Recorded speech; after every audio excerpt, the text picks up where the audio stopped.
Welcome to the Hotter Than Health podcast, a podcast and resource for those looking to expand and elevate their lives. Each week, we will bring you provocative topics, engaging interviews, and some of the biggest names in health and wellness to answer your burning questions. Each episode, you will leave with tangible tips and takeaways so that you can immediately begin to elevate and optimize your life.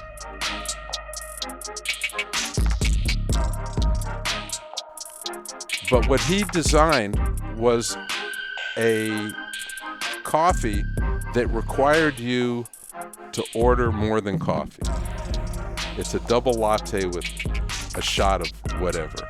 It's if you look at how many people go into Starbucks and order a black coffee, it's probably less than 5%. Hello. Welcome back to this week's episode of Hotter Than Health. My name is Eliza Gelman. Thank you so much for being here.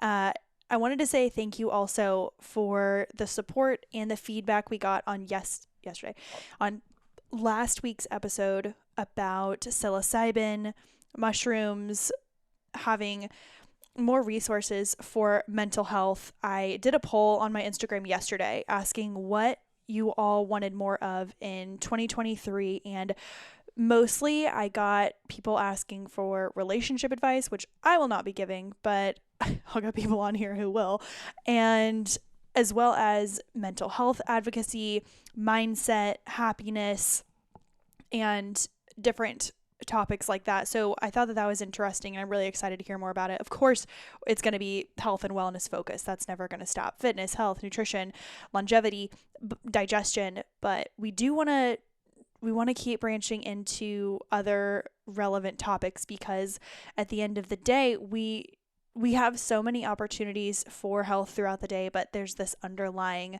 if we don't have our mindset right, if we don't have our shit together in our head, then what is the point of, how can you stay motivated? How can you work for a bigger purpose in life? Now, like we mentioned before, did I mention this before? Doubt it. Whatever, non-linear, here we go. We're diving in. We have a 2-part episode, and historically, I have put these out one week and then the next week. I'm thinking about doing a little mini episode next week and releasing these both this week. So we'll see. I just feel like people like a binge. People like to go straight into the next episode. So we'll see. I haven't decided yet, but it is Thursday as you're listening to the first episode of the coffee episode. And what I wanted to do is almost make this a different segment. I used to want to do so badly on the podcast a weekly segment or a monthly segment called Story Time. And I used to really want to do this because when I was a little kid, all I wanted to do was hear about people's childhood. Tell me about your childhood. Tell me a story. Entertain me. I just find storytelling to be such a lost art. And when you meet someone who tells a great story and can hold your attention, but not in a distracting way, without being chauvinistic, arrogant, without cussing, without any sort of shtick. They're just a naturally charismatic storyteller. I think that says a lot about them as a person. And I wanted to have our guest on today because this person, they can tell a story and they can describe things in such a way that makes you feel like you're experiencing it yourself. And I think we can all appreciate that. Today we have Ric Goodman on the podcast. Ric Goodman is one of the founders of Shade Raised. It is a organic coffee company based out of Costa Rica, but processed in Costa Rica, but they are based in Asheville, which is where they do a lot of their selling. One of my good friends, Sam Goodman, she's a yoga extraordinaire. She is a health and wellness aficionado as well. And she was saying, you got to have my dad on the podcast. He has so much to say about his coffee business. It's all organic. The way that they process is incredible. The stories he has is incredible. The knowledge that he has about caffeine and the different mass production things that go on with Starbucks and with all these other brands. He has so much to say, and I was like, okay, great. Everyone says that their parents have the greatest things to say. Oh, but this guy actually does. We had such an amazing conversation. We were sitting overlooking the ocean.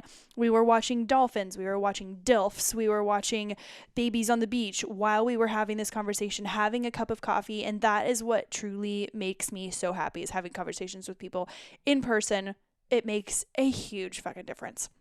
Now, today on the podcast, like I mentioned, it is a two-parter, and we have conversations ranging from the actual production of how they make the coffee, how they dry the fruit, what is the history, what was some of the tragedy that has gone on as far as things going on in the rainforest. We have conversations going on about how to even tell if a coffee is good, how to tell what you should be tasting for, how to enjoy and prepare the coffee in the right way. What is dark roast? What is light roast? What is espresso? What about decaf? Is decaf not great for you because of the chemical processing? We go everywhere in this conversation, and if you drink coffee, this is one you'll need to take notes with. I couldn't be more excited about this because also we're doing a giveaway. And not just any giveaway. We are doing a huge fat giveaway. They were so kind to Ric and Liz Goodman. Were so kind to offer 3 different winners an amazing package. If you enter in to win, all you have to do is follow Shade Raised SRO on Instagram. Follow them on Instagram. Make sure you're following Hotter Than Health, and leave a review on Apple Podcasts. Actually, I'm going to take that back because a lot of people who enter twice and you can't leave 2 reviews. Take a screenshot of you listening to this episode, or take a screenshot of this on your phone, however you're watching it. If you're watching it on your TV, then take a picture of it on your phone, tag Hotter Than Health and Shade Raised Organics, and we will pick 3 winners. So high chances to win, because I'm telling you, you want to enter this. You will win 3 different bags of their top rated coffee. You will win a bag of mango, which we talk about, and you could potentially win a bag of bananas. But what we talk about at the end of this episode too, this is a quick tangent. It is almost the holidays. I almost waited to do this in December because we're like, oh, we're already in the holidays, lighthearted, everyone's drinking coffee, whatever. No. We are going to people's houses. People are having us over for Friendsgivings. You are being hosted by different people. Maybe you are the one doing hosting. You better show up to someone's house with a gift. I need to get better about this, but we are going to do great this year. 2022 holiday season is the year that we are going to be the person that gets invited back. All right. We're going to show up with a bag of coffee or a bag of mango or something. Don't just open up every single bag as soon as you get it. Think, how can I be gracious and give this to someone? Maybe my grandma is hosting me. Maybe my friends are hosting me. Maybe we're doing something else. You be a good hosty attendee this year and bring something with you, whether it's a bottle of wine, a bottle of coffee, because I know everyone's sober curious now. Having a bag of coffee to bring to someone is fire, especially if it's organic and it's local. People are just going to want that. So don't be that person that shows up with nothing this year. Tangent over. 3 winners will each receive 3 different bags of coffee and a bag of fruit. And when I say bag of fruit, these are not skimpy bags of fruit. And we go into the flavor. I can't get into it now because I will truly slip and slide out of my chair. The flavor here is out of this fucking world. All you have to do, follow Shade Raised on Instagram, follow Hotter Than Health on Instagram. Let us see that you're listening to this episode, either part 1 or part 2. You can enter in on both episodes, and you're entered in to win. 3 different winners. Make sure you do it, and you will get your packages in time for the holidays. I promise you. All right. Without further ado, I cannot wait to introduce you to Ric Goodman. Welcome to the Hotter Than Health podcast. Liz and I met in Chicago, my wife, in the mid-'80s. And by the mid-'90s, we had established the beginnings of a business in Costa Rica. That business started as a fruit business, but quickly morphed into organic coffee. We were introduced to the owner of Hacienda La Amistad in the late 90s. We quickly formed a friendship with Roberto Montero, the owner then and the current owner of the farm. Oh, he's still the owner. He is. Beautiful. He is very much involved. So let's step back a little bit to the 1930s when his grandfather, who worked for the Costa Rican government, was brought in to intercede with a dispute between Panama, the U.S. government, and Costa Rica. Panama, with the help of the U.S. government, was trying to redefine the borders of Costa Rica in their favor. Roberto's grandfather went down and negotiated that the borders would remain as they were and Costa Rica would never lose any more land. As a thank you, the government deeded to him approximately, I believe it was 10,000 hectares, 23,000, 24,000 acres that would be deeded to his family as a national reserve. That was land that Roberto's grandfather chose because he knew that it was prime coffee growing country as well. A gift within a gift. Exactly. The land was given at that time with the understanding that the family could farm approximately 5% of the land to their betterment, to their use. And that's when they started planting coffee. This was actually before there were roads there. Everything was brought in by ox cart or by horse. It was pretty primitive. So that was in the 30s. And you said that was coffee, not fruit. That was coffee. Okay. Fruit was much... There was fruit being grown there, but not... Got it. That was not of interest. Okay. The farm, to this day, is still off the grid. They have their own hydroelectric plant, and Roberto refuses to let the local energy company hook up because they're willing to pay him for his electricity. Oh, yeah. He refuses to let them near the property. Oh, I love him. If he has problems, he's out of gas. Yeah. He has to wait until he can fix the plant. And I've been there on many occasions when the lights go out and we have to jump in a 4x4 and clear the water from the spillway that feeds the turbines. Oh, wow. So And so to paint a picture of, well, you've already done an amazing job of painting a picture of what set up La Amistad, the farm. That is the farm where you are currently working. How did you meet? You'll have to remind me of his name. Roberto. How did you meet Roberto? So initially, I'm going to go back to fruit for a second. Yeah. Initially, I went to Costa Rica to develop a fruit product. Did you know what kind of fruit? Did you realize it was going to be crack mango? It was going to be one of many crack products, we hoped. The idea was to preserve fruit from rotting. In other words, create a fruit product that was shelf stable and still had the nutrients. But that would reduce waste from the farm and from land.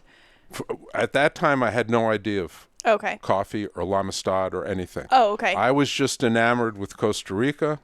I'd had a mutual friend who had moved down there and opened a hotel. We were ready to try something else, Liz and I. So we went down, and I thought, well, come on, you got all this gorgeous fruit being grown there. There's got to be a way to produce some kind of fruit leather or something natural that would be stable. Anyway, I didn't know what I was doing, quite honestly. I knew I liked fruit, and I liked the tropics. What year was this? 94. This is 94. So Sam was 1. Your youngest daughter was Yeah. 1. Well, let me I want to bring this back to the way you raised your family in a minute. So keep going with your story, but I do want to touch on that. Okay. Anyway, so the fruit morphed into the dried fruit that you've tried at our place. That is the process that we started about a year later and kept going through several other businesses with mango, banana, papaya, and pineapple. So you were the original fruit by the foot. That's really what it was. Well, there were 2 types of dried fruit. The type that was, you see, that's like jellied, that's all sugar. Yeah. Which is basically green fruit that's soaked in a sugar solution. Yeah. And then there's what we were trying to do, is just take what we call tree ripened or field ripened fruit and preserve it by using low heat and no sugars or preservatives. Okay. It takes much longer to produce fruit like that.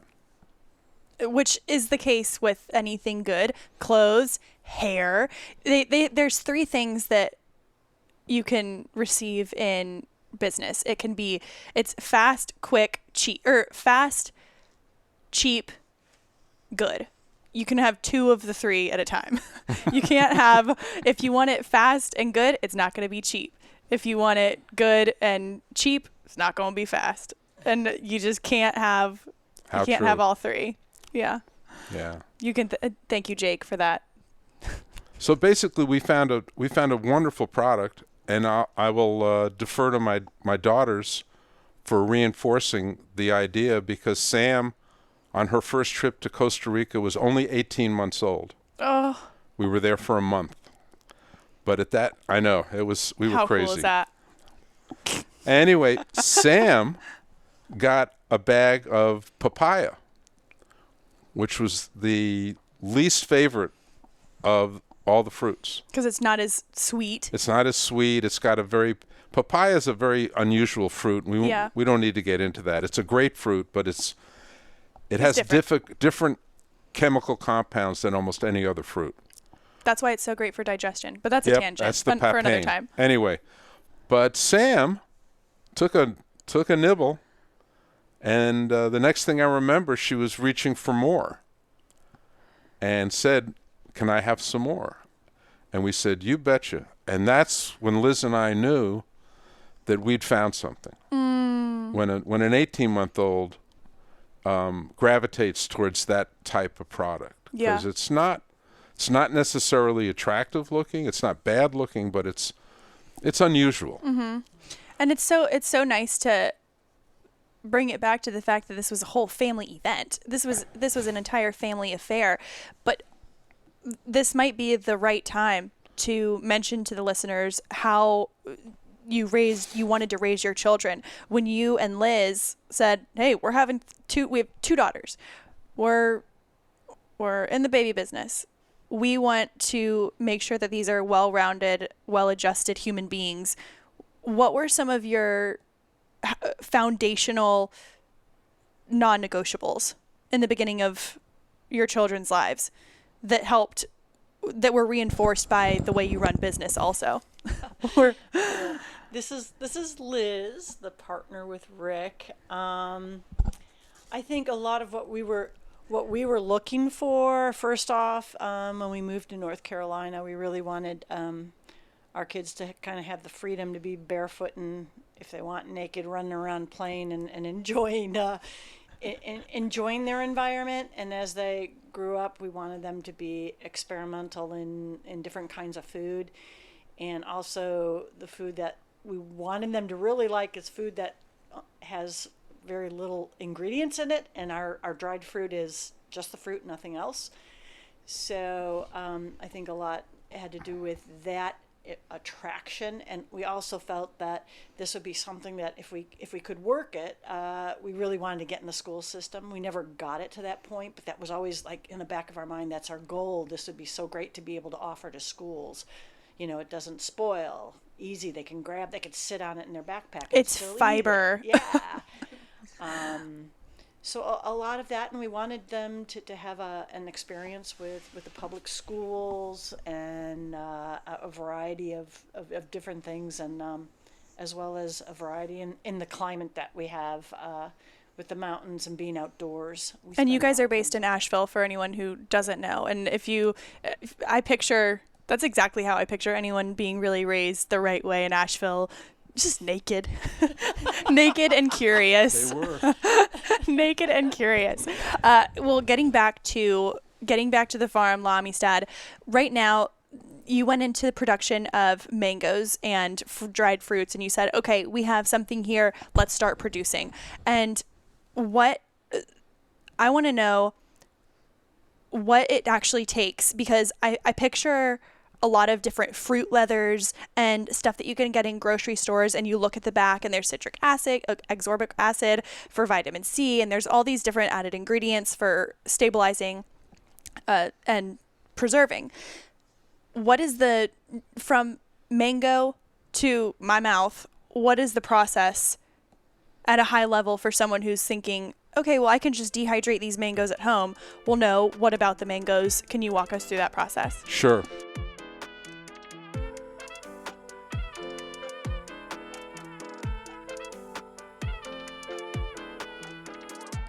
At the top of this episode, I know that I mentioned, as a good attendee for any holiday gathering, anytime you're being hosted over the next couple of months, don't be that person that shows up empty-handed. What I did the other day is going to blow your mind, because everyone is going to be bringing in dairy and sugar and alcohol, and you want to try and keep it a little healthier. Be that person that shows up and people actually say, oh God, I appreciate that you brought this, because I'm feeling like a lump of coal in a bag of turds right now, and I needed a vegetable. I needed something healthy. I needed something to make me feel good. What I did the other day, and I just put this out on my newsletter, so if you don't follow the newsletter, you're missing out on all these amazing recipes. I found a dairy-free, gluten-free, fiber-filled chocolate chip cookie. It tasted so good. It was ooey, it was gooey, but it was crunchy on the sides. I loved it. My boyfriend loves it. I love crispy. He loves smooth. And I added extra dark, semi-sweet chocolate chips into it. I made my own batch of cookies, but at the end, before we baked them all, I put in 2 scoops of Organifi's Chocolate Gold. The Chocolate Gold is an incredible addition to smoothies, to a hot cup of milk or a hot cup of water at the end of the night. You can add it into your oatmeal. You can sip on it throughout the day, add it into your protein smoothie, whatever it is. I added it into my cookie. It had adaptogens. It is great for relaxation. It is fantastic for helping to stabilize blood sugar. It has no sugar, so you're getting that amazing chocolatey gooiness, but you know that you're doing something good for your body. These are like a healthified version-ish of chocolate chip cookies. So you have the anti-inflammatory components, you have the sweetness without the added sugar. You cannot go wrong, especially with adaptogens. As the holidays are coming around, I know people get stressed with money, with food, with so many different energies coming around, friends, family, all that travel, or some type of grief. Some feelings are coming up, and having adaptogens whenever you can is a really fantastic way to level out your nervous system. So make sure you are doing everything you can to keep yourself regulated, keep yourself healthy over the holidays while still enjoying some of your favorite treats. That is the Organifi Chocolate Gold. Remember, you can get 20% off of this product as well as any other products by using the code HTH at checkout. You can go to Organifi.com/HTH for 20% off. You can also click on the link in the show notes for Organifi.com/HTH for 20% off. You will not regret it. Thank me later, or you can just give it as a gift, you know? You will love it. Something that most people don't realize is that soft fruits, i.e., mango, papaya, just to name 2, have to be hot water treated before they're allowed into the United States. Oh.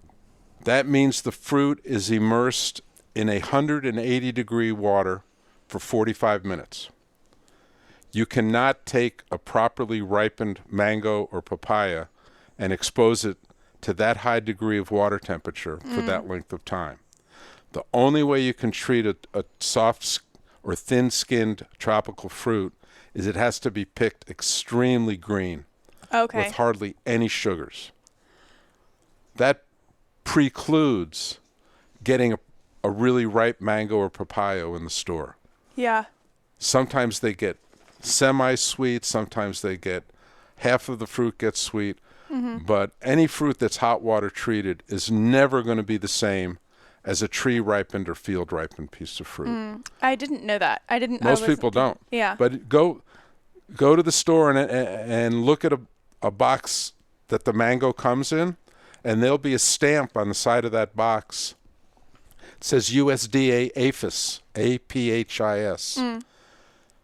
And that's the indication that it's been hot water treated. And is that going to make it so that it loses some of its nutrients and Never had any to begin with. As a fruit ripens, two things happen. It develops sugars and nutrients. If you pick it green, it's lacking in both of those. So the beauty of drying fruit at the source is you let it ripen. You can let it get to the point where you want it just the way you want it. So we're just freezing it. It's not freezing it, but we're pausing it right where it is. We're taking a tree ripened fruit or field ripened fruit. We're peeling it probably within 24 to 36 hours of when it was harvested. It's then peeled, sliced, and put on drying racks. By people, by actual. This is all hand processed. This is all hand processing, and not through. It's not mechanical getting sprayed. process. Yeah, it's not getting sprayed down with things to make sure that it's fine. When you see the sugar infused fruits from typically they come from Asia, and nothing against them. It's the only way they know how to process it. But those are mechanically processed. Yeah. They have machines that automatically peel and slice the fruit. Well, we don't know of a machine that can peel and slice a ripe mango. You'll end up with mango mush. Yeah. Yeah. So this is a very hands-on process. Hence, it's not inexpensive. Sure. Compared to a dried fruit product that may be 60 or 70% sugar. One, the sugar's cheaper, and two, there was less human involvement with the manufacturer. If you want it good and right, it's not going to be fast. Or good and good and fast, it's not going to be cheap. And I'm going to say one more other thing about it, and then we'll talk about the farm, because the farm's my love. The commercial fruit that has a lot of sugar in it is also dried at a much higher temperature. Maybe it's only in the dehydrator for 4 hours. Hence the use of sulfur dioxide. Sulfur dioxide does not preserve the fruit, it preserves the color of the fruit. Okay? And sulfur dioxide is not the worst of all chemicals, but that's why it's used, because when you dehydrate at 180 degrees, the sugars start to caramelize. They start turning brown. It's like when you open up a banana and if the oxygen gets to it, then it turns brown. And that's why a lot of people say, even for different types of diets, if you have any dysbiosis in your gut, they say make sure that you're having, if you like bananas, have really green bananas. And that way you're not getting the fructose and you're not getting the straight sugar compounds into your gut. But when the fruits are ripe, so when I'm walking into the grocery store right now and we're in there at Whole Foods getting mango, strawberries, blueberries, all these things, is it pointless? Is it what? Is it pointless? No. What are some of the best practices for us to buy fruit now?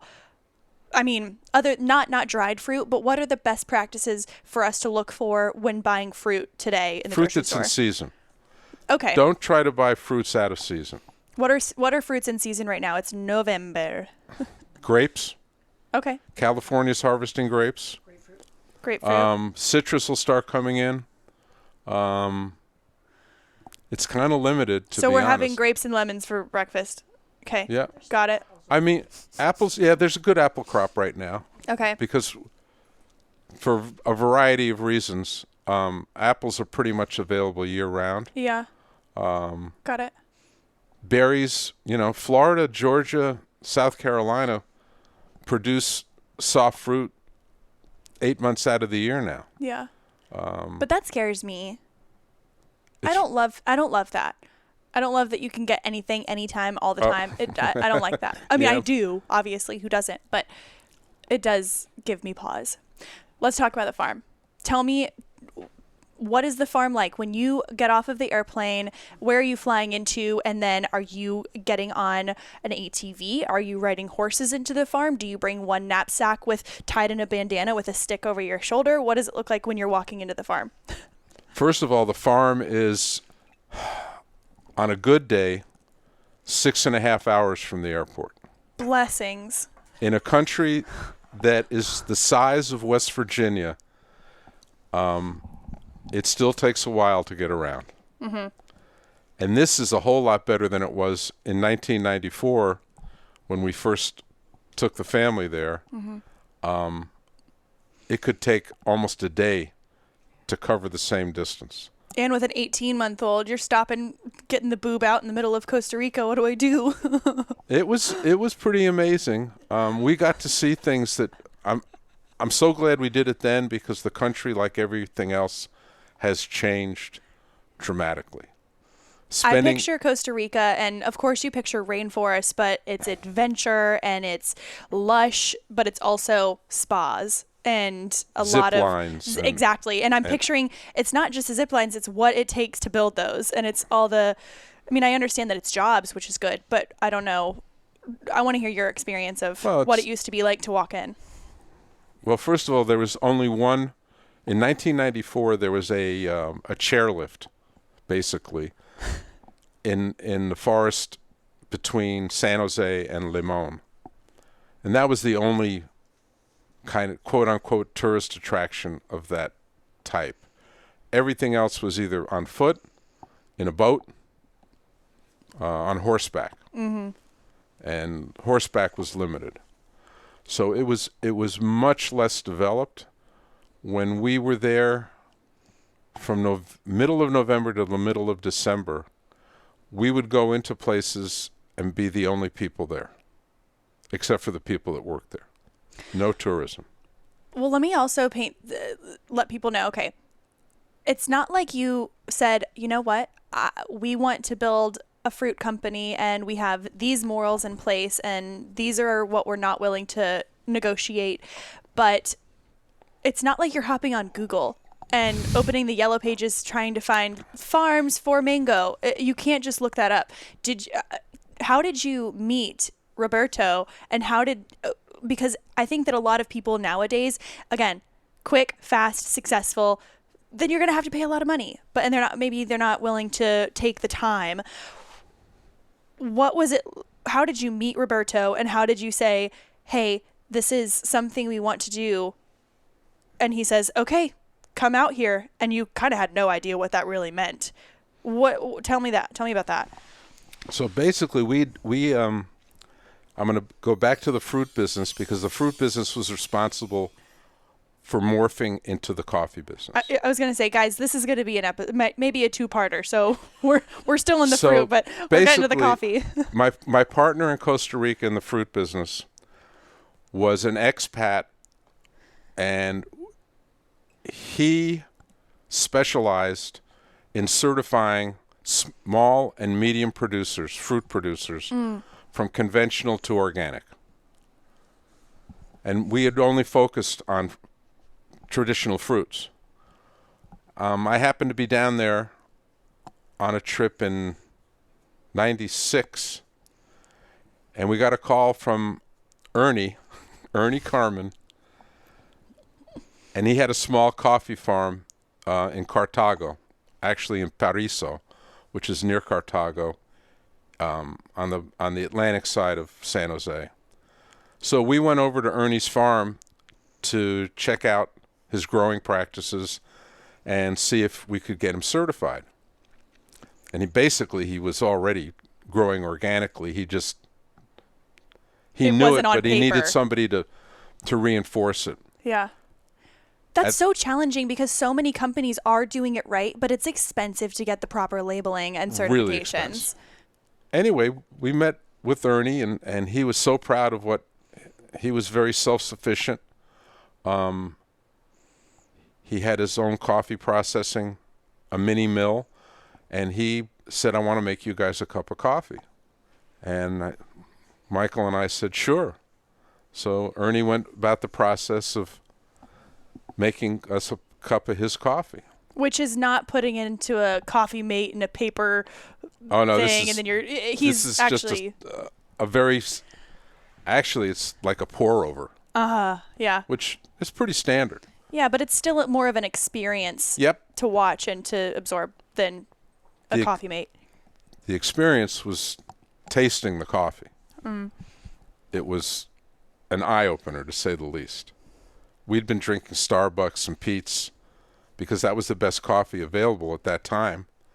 And then I got a sip of this, and I remember distinctly turning to Michael, and I said, "Michael, we got to figure out a way to integrate this with the fruit business." What was the difference?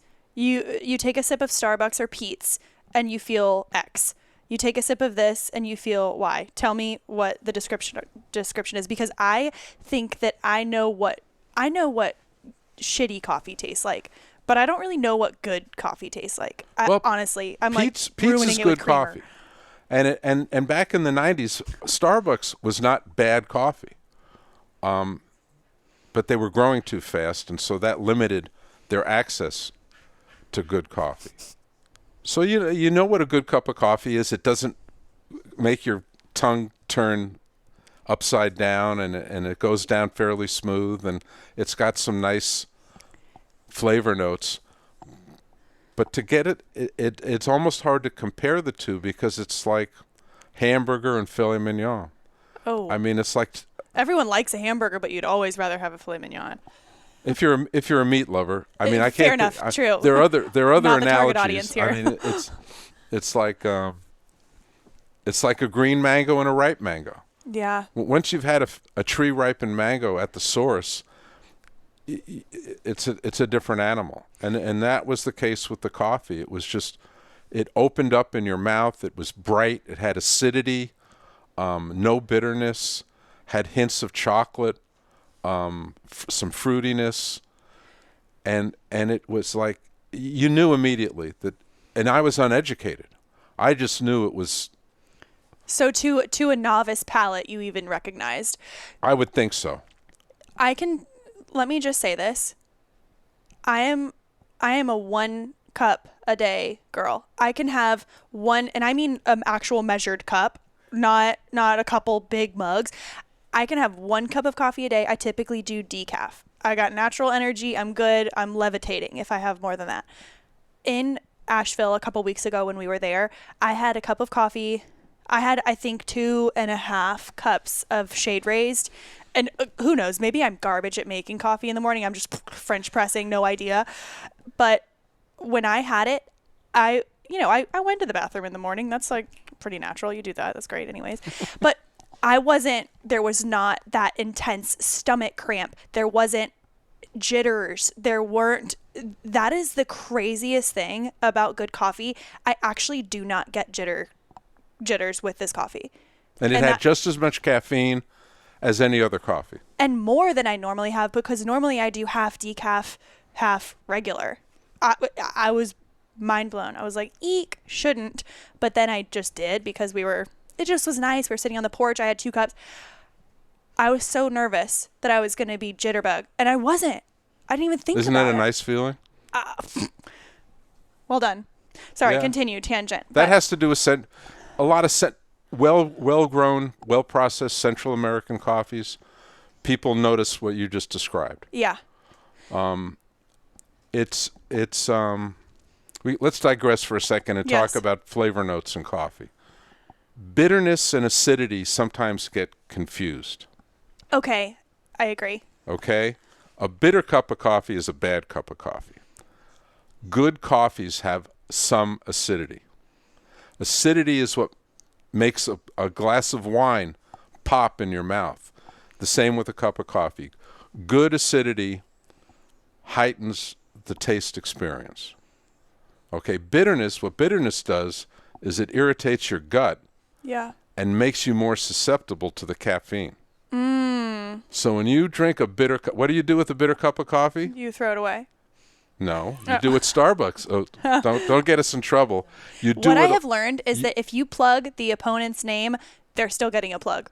Oh, and that's okay. Which is, Howard they're not Schultz- going out of business. They're good. Howard Schultz is an amazing man. But what he designed was a coffee that required you to order more than coffee. It's a double latte with a shot of whatever. If you look at how many people go into Starbucks Point. and order a black coffee, it's probably less than 5%. But I bet that wasn't 10 years ago. Exactly. Oh my gosh, they're not even selling coffee anymore. They're selling milk. They make more money on milk than they do on coffee. Coffee prices, I don't know when this will air, but coffee prices have actually come down a little bit. Huh. But that's for generic Brazilian Yeah. for the most part. Anyway, so that was just to talk about the fact that you didn't get the jitters when you tried that Costa Rican for the first time. Let's talk about Roberto, because Roberto still hasn't entered into the picture because we're talking This about is a Ernie. two-parter. Ernie Carmen. Finca Cristina was the name of his farm named after his daughter. Anyway, Ernie was a really likable guy, and he said, "Sure, Rick, I'll sell you some coffee." So I said, "Well, let me buy basically 20 bags, which is roughly 3,000 pounds, and we'll incorporate it on our next shipment of fruit coming into the U.S. I've got a roaster in my neighborhood. I'll contract with him to roast the coffee. We'll get a package designed, and off we go." And it worked just like that, because nobody in our neighborhood, and this is Chicago, had ever tasted anything like this. So when I brought in these green samples to the roaster, they lit up because they said, "Well, we want some of this." And I said, "Of course." But of course. But of course you can have some. Just do it the way I want it done, Yeah. and we'll package it, and off we go. Things were going great. We were integrating the coffee with the fruit. Everybody was smiling. I call up Ernie, I don't know, 3 months later and say, "Ernie, we need some more coffee." And he goes, "Oh, I made a mistake. I shouldn't have sold you that coffee." Oh, no.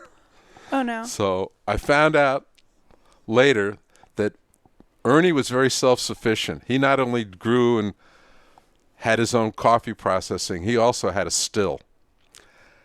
Which, please define for the audience and myself. He was making mash, whiskey. Oh, I was still, you lost me And still. Ernie Okay. and Ernie was his best customer. So he, feeling good the day Michael and I were there, he sold me something that his U.S. agent said, "You shouldn't have done that. You're selling against our agreement." Good thing it was only 3,000 pounds. Which But I to was me crestfallen, as Yeah. my daughter would say. That's a great word. And I said, "Ernie, we just set up a business. We got a label with your daughter's name on it, and on and on and on." And I said, "What am I going to do?" And he says, "I'm going to give you a name." Oh, nice to meet you, And Roberto. that's the rest of the story. He gave me Roberto's name because Roberto had a reputation in Costa Rica as one of the best and oldest organic farms. Thank you so much for listening to this week's episode of Hotter Than Health. I know you all loved it.